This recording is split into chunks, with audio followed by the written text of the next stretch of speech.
Hi అండి. గ్రహణం అయిన తర్వాత చంద్రుడు చూసారా ఎంత ఎర్రగా ఉన్నాడో. ఇక గ్రహణం అయితే అయిపోయిందండి. ఇంకా ఆ తర్వాత ఉంటుందండి ఇంట్లో చేసుకునే పనులు. అబ్బా, ఒకదాని తర్వాత ఒకటి. ఇక తలస్నానం అయితే చేశానండి ఫస్ట్.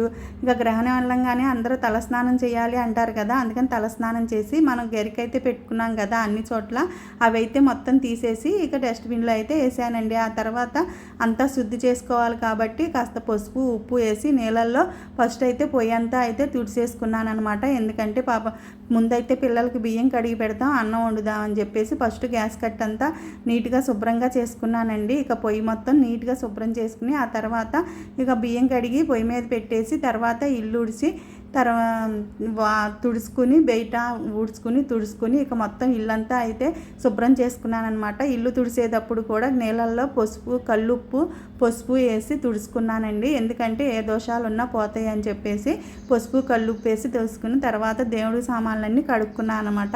దేవుడి పటాలు మాత్రం కడగలేదండి, ఎందుకంటే మంగళవారం అని చెప్పేసి వాటిని తుడిచి బొట్లు అయితే పెట్టలేదనమాట.